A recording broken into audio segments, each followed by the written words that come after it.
Esta es la entrevista de Fausto Yepes, hoy con...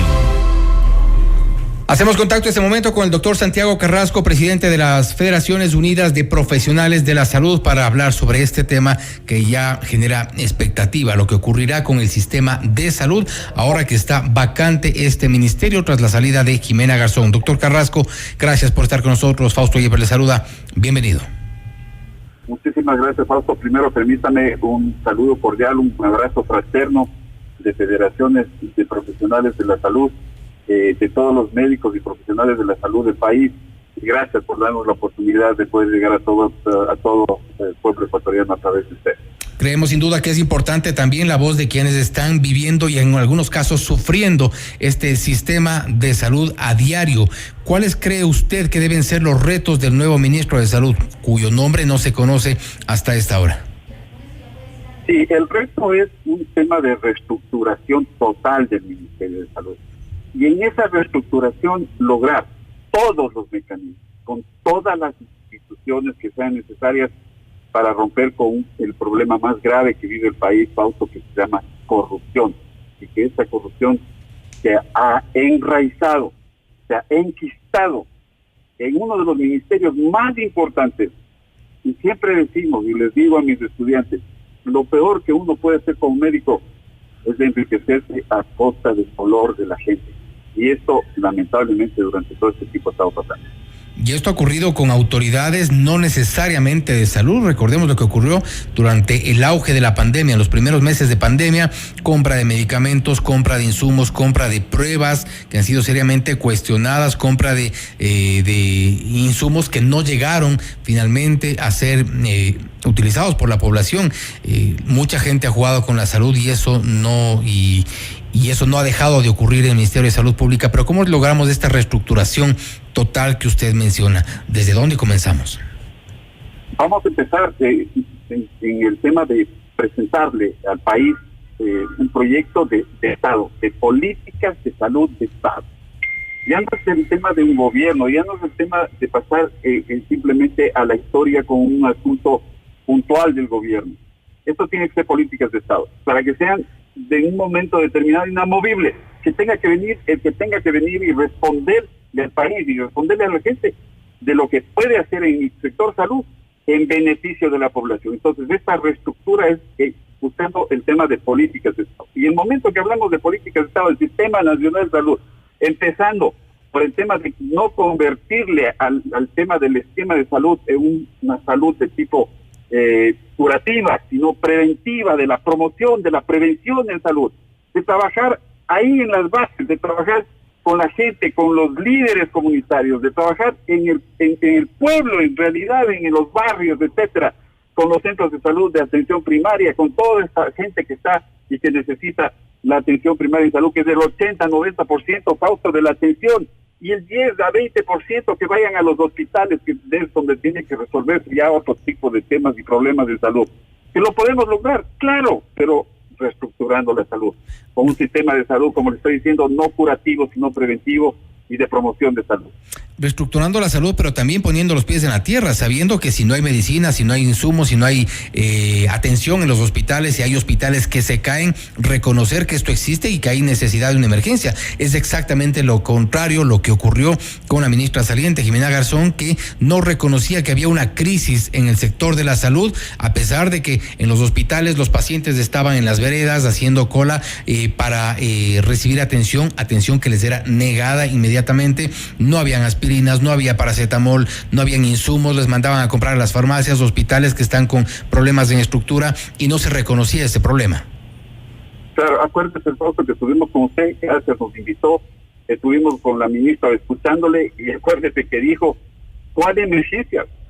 Doctor Barriga, ¿de qué emergencia, de qué hospital me habla que se está cayendo? Oiga, otros doctores, ¿de qué están hablando? Al presidente del colegio médico, ¿qué dice que emergencia? Hasta que, bueno, tuvimos que hablar con el secretario de la Administración Pública, Iván Correa, para decirle, vea, señor Correa, esto está pasando. Y entonces decirle a la señora ministra, oiga, señora ministra, el sistema de salud está en crisis y usted tiene que declarar, pedirle al presidente que declare en emergencia, porque esto es pensar en el bien común, esto es pensar en la gente pobre, humilde, en la vulnerable, esto es pensar en los pacientes con enfermedades catastróficas, huérfanas y raras, esto es pensar en el pueblo.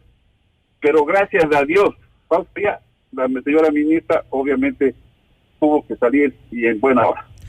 ¿Cómo hacer que ciertas autoridades que también son, nos referimos a autoridades intermedias dentro de los ministerios, en varios ministerios, pero para concretarnos en lo que nos referimos en esta entrevista, el Ministerio de Salud, puedan ser de alguna forma parte de este sistema que tiene que reestructurarse, que tiene que cambiarse, porque no es un problema solo de cambio de ministro.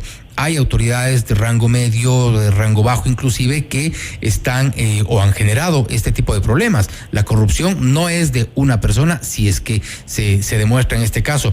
Hay una estructura, hay un sistema que está funcionando mal. Sí, totalmente, habíamos comentado. ¿Quiénes han sido los de 15 años, Fausto? No de ayer, no de anteayer. 15 años, de una corrupción absoluta, de una corrupción que realmente ha dañado al país, de una corrupción que le ha enfermado al país, de una corrupción que ha provocado demasiado dolor y muerte en el país. Y de hecho, lo que usted acaba de decir es totalmente cierto. Los mandos medios, pero ahí están estas gentes que han estado alrededor de esta problemática durante 15 años, han estado ellos ahí, y de eso son los culpables también, porque no es, como usted dice, no solo es la cabeza la ministra, sino todas estas gentes que le han acompañado durante 15 años, porque ella también estuvo 15 años atrás durante todo este proceso. Y entonces ellos tienen que responder también, y tienen que hacerse una reingeniería absoluta. Y le cuento esto rápidamente. En la reunión con Iván Correa, secretario general de la administración, dijo él, realmente vamos a hacer una reingeniería total, incluida la señora ministra. Parece que ya la reingeniería de la señora ministra se dio. El nuevo ministro o la nueva ministra tiene que encargarse del tema de la reingeniería, de esto que usted y yo conocemos como mandos medios, donde se enquista la corrupción y donde saben cómo hacer todo el daño que pueden hacer al sector salud. Y no es menos grave lo que acaba de decir el contralor subrogante, Carlos Riofrío, que ha mencionado de actos de corrupción dentro del Ministerio de Salud. No nos referimos a, porque no se ha señalado a la ministra como tal, y eso que quede claro, pero hay procesos de compras, por ejemplo, insiste en medicamentos caducados. Este tema parece de no acabar, porque denuncias similares a estas, yo las escucho desde hace más de 15 años. No, sí, es algo realmente indignante lo que pasa, y que están ahí, y que están enriqueciéndose con el dolor y la muerte de la gente. Es que es algo que uno no puede entender. Y le voy a dar otro tema de corrupción, pero que es además que nos duele, porque ¿qué es lo que está pasando, Pastor, en el tema de dar contratos y de dar puestos de trabajo a los muchachos jóvenes, médicos jóvenes? ¿Sabes cuánto les están pidiendo ahora? $7,000, Pastor, les están pidiendo. $10,000 les están pidiendo para darles un cargo. ¿Y qué pasará con los cargos mayores? Ahí tenemos la denuncia del hospital Enrique Garcés, que les sacaron a 10 personas y no les dijeron nada, sino afuera. Ahora, en estos días que estamos hablando, fuera. Y metieron a dedo, ni siquiera por socioempleo ni nada, metieron a dedo estos 10. ¿Cuánto habrán pagado? ¿Cómo habrá sido el tema? ¿Por qué no transparentan esto? ¿Por qué no se denuncia? Esto le cuento a usted. Ojalá el nuevo ministra venga y diga, vean señores, vamos, primero, ingeniería total, mandos medios acá, y gente proba, gente buena, gente que piensa en el bien común, que vaya al Ministerio de Salud. El tema de la compra de medicamentos. El tema de la compra de medicamentos ha sido ampliamente cuestionado, y ahora el gobierno espera el lanzamiento y que opere la famosa externalización de la entrega de medicamentos. ¿Usted cree que esto funciona? ¿Esto terminará despegando o será simplemente otro de los tropiezos del ministerio, de la ministra saliente? Si es que van a poner gente de la misma, digamos, línea que ha estado en el Ministerio de Salud durante estos últimos 15 años, tenga la seguridad usted que esto va a ser un fracaso y esto va a ser corrupción. Si es que logramos que gente que están ahí en la academia, los gremios, ustedes como comunicadores, como periodistas, que le den la transparencia, que estén como veedores, que vean, que podamos ver lo que va a pasar, a quiénes van a comprar, cómo van a comprar, con quiénes van a negociar, a cuánto van a negociar, qué es lo que van a hacer, que transparenten todo esto, que se sepa exactamente y que el pueblo tenga el acceso a la información. Le prometo que van a estar cortadas las manos, pero si esto sigue con las mismas personas, Fausto, esto no cambia absolutamente nada. Se sugiere entonces que se lleve adelante un sistema totalmente transparente, que se conozca cada uno de los pasos que se dan dentro del Ministerio de Salud, porque también puede ocurrir lo que en su momento se dijo parecía una solución, las famosas derivaciones del IES, y terminaron siendo un foco de corrupción donde algunos se montaron clínicas gigantes en sucumbíos gracias a los favores desde el Consejo Directivo del IES, por ejemplo.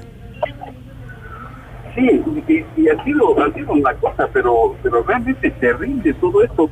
Ya ve usted la muerte de este señor administrativo, financiero ahí en Esmeraldas. O sea, estas mafias no tienen perdón de Dios, porque han causado tanto daño, y ahí están. Entonces, si logramos esto que el ingeniero Correa dijo, vamos a hacer una reingeniería total, ojalá Dios quiera que así se dé, por el bien del país, porque estamos al borde de un abismo y esto no es justo para este país, no es justo para nuestra población. Fausto, tenemos que estar juntos todos, arrimar el hombro para sacar al país adelante, y una de esas cosas es hablar claras los temas y tratar de que con gente como ustedes poder lograr el tema de llegar a la población y que la población esté enterada y que nos juntemos todos para sacarle al país adelante. Finalmente, doctor Carrasco, ¿cuáles cree usted que deberían ser las características para poner un perfil más o menos cercano al ideal del próximo o próxima ministro de Salud? Primero, honestidad, pero a rajatabla. Una persona que demuestre valores absolutamente claros, que demuestre un pasado totalmente transparente y diáfano. Parecería una cosa de ciencia ficción, pero así debería ser. Y que sea una persona que piense en el bien común, que piense en la gente, que piense en la gente vulnerable, que tenga los conocimientos adecuados respecto a cómo manejar las políticas de salud, y que tenga ideas. Fausto, por Dios, aquí lo que ha faltado son ideas, porque son gente que 15 años han estado, lo único que han estado haciendo es lucrando de la salud del pueblo, y no han dado ideas, no han dado propuestas, no han tenido ni siquiera la capacidad de dar algún tipo de solución a algún problema que se ha presentado. Tendrá que ser también alguien que de alguna forma haya al menos pisado un hospital público, que sepa cuál es la realidad que se vive en los hospitales del sector público, en los centros de salud, porque hay gente que ha pasado por el ministerio sin que en su vida se haya curado un resfriado en el sistema público de salud. Sí, permítame solo esto, así como coloquialmente nada más. ¿Cómo puede ser un entrenador de fútbol que nunca ha jugado fútbol? Tiene usted toda la razón. Hay gente que ni siquiera ha visto un paciente. Eso le dije yo a la señora ministra, usted está atrás de un escritorio. Los que estamos al frente de los pacientes, los que estamos enfrentando toda la enfermedad y la vida y la muerte de la gente, entonces podemos entender cuál es el sufrimiento y cuál es la situación que están viviendo. Y tiene usted toda la razón. Hay que estar ahí, hay que sufrir y hay que vivir eso para poder tener ideas, para poder dar soluciones, Fausto. Totalmente de acuerdo. Y saber qué cara se le pone a los pacientes cuando desde el Estado le dicen no hay medicinas, no hay posibilidad de atención. Lamentable lo que ha ocurrido con todo el sistema de salud. Esperemos que vengan días mejores y que se escoja a la persona más idónea y a la persona correcta para manejar un sistema tan complejo como es el del Ministerio de Salud. Doctor Carrasco, gracias por estar con nosotros. No, siempre un gusto. Un abrazo fuerte, cuídese mucho y cuide a su familia. Que Dios nos bendiga. Gracias. Gracias. Ha sido el doctor Santiago Carrasco, presidente de las Federaciones Unidas de Profesionales de la Salud, hablando sobre cuáles deben ser los retos del nuevo Ministerio de Salud. Retos sin duda gigantes frente a un sistema que está seriamente en crisis. Esto es Notimundo Estelar, siempre bien informados.